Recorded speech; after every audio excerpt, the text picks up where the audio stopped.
Hello बच्चों, force topic. कौन सा टॉपिक बेटा? फोर्स टॉपिक अपन ने स्टार्ट किया हुआ है लास्ट लेक्चर में बेटा। लास्ट लेक्चर में अपन ने डिस्कस किया हुआ है कंसेप्ट कोलिजन का। दो टाइप डिस्कस किए कोलिजन के, इलास्टिक, इनइलास्टिक कोलिजन। उसके साथ कोएफिशिएंट ऑफ रेस्टिट्यूशन का कंसेप्ट अपन डिस्कस कर चुके हैं। So today we have to discuss here about the work done by variable force. क्या चीज बेटा? Work done by variable force. क्या डिस्कस करना है आज के लेक्चर में? Work done by variable force. Variable force यानी changing force which changes continuously, which does not remain constant throughout the motion। जैसे कि अपन व्हीकल चलाते हैं, है ना। अपने क्लास से अपन घर निकले तो क्लास से घर तक जाने, घर पे जाने तक, क्लास से घर पे जाने तक एक्सेलरेटर अपन कम ज़्यादा करते कि नहीं? Accelerator gives acceleration to the vehicle, and if we multiply by mass of that vehicle to the acceleration, then we get what? Force। तो ये फोर्स कैसा है बेटा? वेरिएबल, कांस्टेंट नहीं है। Work done by variable force. Constant force है तो simple सीधा फॉर्मूला है, फोर्स इनटू डिस्प्लेसमेंट। समझो 5 न्यूटन फोर्स लगा, एक आधे बॉडी पे 5 न्यूटन फोर्स लगा और वो बॉडी यहाँ से 2 मीटर गया। 2 मीटर जाने तक फोर्स कांस्टेंट है, ठीक है। तो यहाँ पे वर्क कितना आएगा बेटा? Force into displacement, force into displacement. But we have to find here work done by variable force. Then we have two methods to find the work done by variable force. One method is a graphical method and second method is mathematical method. In mathematical method, you have to use the concept of integration. Concept of what? Integration. ठीक है ना बेटा? चलो graphical method ध्यान देना। We have to take displacement on x-axis and force on y-axis. Force is taken on y-axis and displacement is taken on x-axis. एक body है, body पे वेरिएबल फोर्स है, जैसे कि मैंने बोला व्हीकल है, व्हीकल पे वेरिएबल फोर्स है ना। और डिस्प्लेसमेंट है, कहाँ से कहाँ तक? क्लास से आपके घर तक। तो अलग अलग पॉइंट पे अलग अलग फोर्स रहेगा। तो ऐसे पॉइंट्स मिले। समझो यहाँ पे अगर अपन ने देखा तो डिस्प्लेसमेंट इतना हुआ, ओरिजिन से अपन यहाँ से निकले, इसे ओरिजिन माना, यहाँ से निकले अपन ने, ठीक है ना। अपन यहाँ से निकल रहे, यहाँ से निकलते समय अपन ने फोर्स इतना लगाए, फिर अपन जैसे आगे बढ़ रहे हैं, फोर्स गोज ऑन इंक्रीजिंग। इसमें डिक्रीजिंग भी हो सकता है, ठीक है ना बेटा। ये एक सिंप्लिसिटी के लिए एग्जाम्पल है, फोर्स इंक्रीजिंग डिक्रीजिंग, ठीक है ना। तो work done, total displacement is P Q. Q का कोऑर्डिनेट है XQ, P का कोऑर्डिनेट है XP। यानी OP डिस्टेंस है XP, OQ डिस्टेंस है XQ, तो PQ डिस्टेंस बनेगा XQ माइनस XP, ठीक है ना बेटा। तो चलो अब अपन यहाँ पे वर्क का फॉर्मूला लेते हैं। बहुत आसान कंसेप्ट है। वर्क का formula force into displacement. Now we have to consider infinitesimal displacement। बेटा इनफाइनाइटिजिमल का मीनिंग आपको अच्छे से मालूम है, वेरी वेरी वेरी स्मॉल। बोले कितना स्मॉल, तो इसका आंसर बेटा क्या आएगा, नहीं बता सकते। कितना स्मॉल, बोले कितना स्मॉल, नहीं बता सकते। इनफाइनाइटिजिमल, इनफाइनाइटली स्मॉल, बहुत छोटा, सबसे छोटा नंबर नहीं बता सकते। जीरो से बड़ा, जिसको कुछ ना कुछ वैल्यू है, जीरो से बड़ा और सबसे छोटा नंबर नहीं बता सकते मैग्नीट्यूड में, ठीक है ना। चलो, तो ए बी इज इनफाइनाइटिजिमल डिस्प्लेसमेंट, ठीक है ना बेटा। ये डिस्प्लेसमेंट को अपन ने बोला डी एक्स, इनफाइनाइटिजिमल डिस्प्लेसमेंट, बहुत छोटा डिस्प्लेसमेंट। अपना व्हीकल जगह से थोड़ा सा आगे गया, बहुत बहुत थोड़ा आगे गया, तो उतने थोड़े डिस्प्लेसमेंट के लिए बेटा फोर्स कैसा रहेगा, constant. So we have to consider AD and BC are equal. अब आप बोलोगे यहां तो बहुत डिफरेंस दिख रहा, तो बेटा ये अपने को समझना बोल के इतना तो स्पेस अपने को दोनों के बीच में लेना पड़ेगा। एडी के इतने नजदीक है बीसी कि एडी के साथ बीसी ड्रॉ अपन कर ही नहीं सकते। ये मीनिंग है dx का, ठीक है ना बेटा। चलो, so work done by force whenever displacement is dx, that is infinitesimal, is given by f into dx। मैंने बोला फोर्स AD BC इक्वल मानते हैं, तो फोर्स लिया AD, डिस्प्लेसमेंट है AB। बेटा अब अगर अपन ने AD और BC को इक्वल माना, तो ये DC ऑलमोस्ट स्ट्रेट लाइन बनेगा। क्या बनेगा बेटा, almost straight line. Then this ABCD becomes what बेटा, ABCD बिकम्स रेक्टेंगल। और ये जो चीज मैंने इधर लिखा ना बेटा, देख इधर, AD into AB, that is length into breadth, and which is nothing but what, area of that rectangle, area of that rectangle. So we can write area of the strip ABCD. This is small work, infinitesimal work. So total work is W। अब देखो ऐसे छोटे छोटे छोटे छोटे strips निकालेंगे P से Q तक, छोटे छोटे छोटे छोटे ऐसे स्ट्रिप्स निकालेंगे अपन, और हर एक स्ट्रिप का एरिया फाइंड करेंगे, हर एक स्ट्रिप का ऐसा एरिया फाइंड करेंगे, तो अपने को छोटे छोटे छोटे डिस्प्लेसमेंट के वर्क्स मिलेंगे। इनका अपने को एडिशन करना है, यानी समेशन करना है in the language of mathematics. So work is summation of dw means summation of f dx।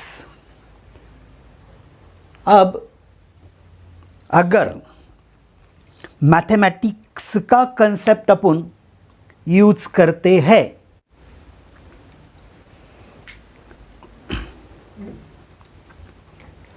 कौन सा कंसेप्ट बेटा, मैथमेटिक्स का कंसेप्ट यूज करते हैं अपन। समेशन को मैथमेटिक्स में इंटीग्रेशन भी कहा जाता है। अगर आपका मैथमेटिक्स है ना, क्योंकि PCM PCB दोनों ग्रुप के स्टूडेंट्स हैं, तो मैथमेटिक्स अगर अपना है तो समेशन को इंटीग्रेशन लिखा जाता है। So we can write W is equal to integration of dw means f dx, और ये इंटीग्रेशन को लिमिट है xp से लेके xq तक, xp to xq। अब f dx is what, f dx is nothing but area of the strip ABCD, area of strip ABCD। और ऐसे ABCD स्ट्रिप्स के जैसे छोटे छोटे छोटे छोटे सारे स्ट्रिप्स का एरिया अपन ने ऐड किया ना बेटा P से लेके Q तक, तो अपने को PQRS का एरिया मिलेगा। That is the total area under the curve, under the force displacement curve. Force displacement curve के नीचे का जो टोटल एरिया है, that total area gives us what, work done by variable force. This is graphical method. कौन सा method? Graphical. अब आपको exam में ऐसे ग्राफ दिया जाएगा, कोऑर्डिनेट्स दिए जाएंगे, बोलेंगे वर्क फाइंड करो, ठीक है ना, क्या फाइंड करो बोलेंगे? वर्क, ठीक है। तो फिर आपको क्या करना है, ये कर्व के नीचे का एरिया फाइंड करना है, जो भी एरिया आएगा वो वर्क होगा। यूनिट्स फोर्स न्यूटन में दिया, डिस्प्लेसमेंट मीटर में दिया, तो वर्क जूल में आएगा। CGS यूनिट मालूम है आपको, डाइन। हाँ, क्या है CGS यूनिट? वर्क का डाइन ना, है ना। अरे फोर्स का CGS यूनिट डाइन है, डिस्प्लेसमेंट का CGS यूनिट सेंटीमीटर दिया, तो वर्क का CGS यूनिट बेटा क्या आएगा? अर्ग्स। चलो second method, mathematical method. Mathematical method. अब यहां पे मैथमेटिकल मेथड, यहां पे देखो ध्यान देना, ये है स्ट्रेट लाइन पाथ, ठीक है। यह है ओरिजिन, यहां अपना बॉडी है, ऐसा एक ब्लॉक है, और ब्लॉक पे फोर्स लगा के ब्लॉक को लेके जाना है B पॉइंट तक। अब ये डायग्राम में आप देख सकते हैं, force is in the direction which makes an angle theta with the horizontal. Force ऐसे डिरेक्शन में है जो कि हॉरिजॉन्टल के साथ एंगल बनाता है थीटा। तो हॉरिजॉन्टल कंपोनेंट क्या हुआ फोर्स का? रिजोल्यूशन। वेक्टर का रिजोल्यूशन करते हैं ना अपन, बराबर है। एक हॉरिजॉन्टल एक वर्टिकल कंपोनेंट आएगा यहाँ पे ये केस में, तो F cos थीटा, ठीक है ना बेटा, F cos theta. At certain instant, suppose body is at point P, force F is applied as shown in the diagram, and in small time interval infinitesimal displacement ds take place and body reaches to the point Q from point P. अब ये OA इसका coordinate मान लिया S1, OB का coordinate मान लिया S2, तो अपन body कहां से कहां लेके जा रहे बेटा? S1 से लेके S2 तक, S1 से लेके S2 तक, 5 मीटर से लेके 10 मीटर तक। समझ में आ रही ना बात? यस, मेरी बातें आपकी समझ में आ रही बेटा? ठीक है। अब देखो simple method, work done is equal to force into displacement. Force into what? Displacement. Vector form में लेना है। आपने स्केलर वेक्टर में पढ़ा है, work is a scalar quantity and which is a scalar product of force and displacement. Integration of dw, छोटा सा जो वर्क है उसको इंटीग्रेट करो, टोटल वर्क मिलेगा। ग्राफिकल मेथड में भी मैंने आपको बताया था। So integration of vector f dot vector ds from what? A to B, means from what? S1 to S2, S1 to S2, ठीक है ना बेटा। अब यहां पे अब ये फोर्स कैसा? इंक्लाइन। आपको मालूम है बचपन में एक छोटा सा टॉय है ना, कोई भी मोटर गाड़ी छोटी सी, याद आता होगा? तो देखो छोटा सा टॉय, एक छोटी सी मोटर गाड़ी, उसे अपन थ्रेड टाई करते थे, दोरा बांधते थे, वो ज़मीन पे रहती थी, फ्लोर पे, और दोरा अपने हाथ में, दोरा फ्लोर के साथ एंगल बना रहा कुछ, अपन आगे आगे चलते थे तो वो व्हीकल, वो टॉय सरफेस से चलता था, वो टॉय ऐसे चलता था, ये दोरा अपने हाथ में था, ठीक है ना, बाय मेकिंग सर्टन एंगल। तो वर्क परफॉर्म हो रहा क्योंकि डिस्प्लेसमेंट हो रहा, ठीक है ना बेटा। अब यहाँ पे एक सवाल आता है, बोले अगर force is along the displacement, force is along the displacement, force कैसा है बोले, along the displacement, force is along the displacement. अगर ऐसा हुआ, अगर ऐसा हुआ तो total work is F D S.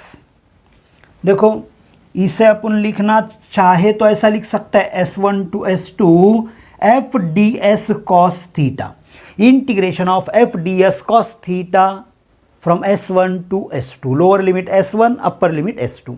अब देखो फोर्स का डायरेक्शन और डिस्प्लेसमेंट का डायरेक्शन सेम है, यानी थीटा बन गया 0, तो cos 0 का value 1, F D S vector form में लिखने की जरूरत नहीं है।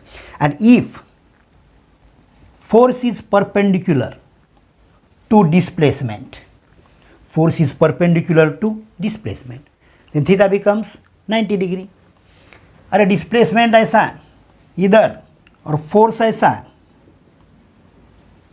तो एंगल बन रहा 90 डिग्री का, cos 90 डिग्री 0, तो फिर वर्क इज 0, वर्क इज 0, ठीक है ना बेटा, work is 0 whenever force is perpendicular to displacement.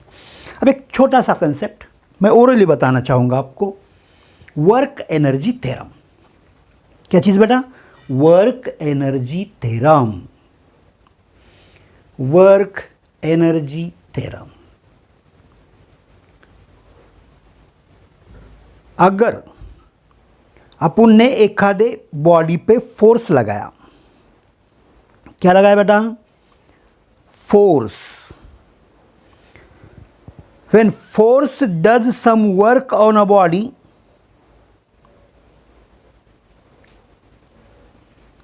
एखादे बॉडी पे अपन ने फोर्स लगाया, then what happens, its kinetic energy increases, kinetic energy increases by the same amount as that of the work। यानी जितना वर्क परफॉर्म होगा वो force की वजह से, उतना ही काइनेटिक एनर्जी इंक्रीज होगा। और अगर अपन ने ऐसे ही बॉडी पे फोर्स लगाया, रेजिस्टिव फोर्स, कैसा फोर्स बेटा, रेजिस्टिव फोर्स, यानी स्पीड डिक्रीज करने वाला force, kinetic energy decreases, kinetic energy decreases by the same amount as that of the work done. तो सिंपल स्टेटमेंट है, एखादे बॉडी पे फोर्स लगाओ, उसका स्पीड बढ़ेगा या कम होगा इससे अपने को कोई मतलब नहीं, मगर काइनेटिक एनर्जी चेंज होगा। जो भी काइनेटिक एनर्जी चेंज होगा वो रहेगा वर्क के बराबर। तो सिंपल एक फॉर्मूला ध्यान में रखना आपको, work is equals to what, change in kinetic energy. This is work energy theorem. इसमें पोटेंशियल एनर्जी का कोई भी रोल नहीं रहेगा। बस इतना ही आपको ध्यान में रखना है अबाउट वर्क एनर्जी थ्योरम। ठीक है बेटा, तो आज के लेक्चर के लिए अपन यहीं पे रुकते हैं। Thank you.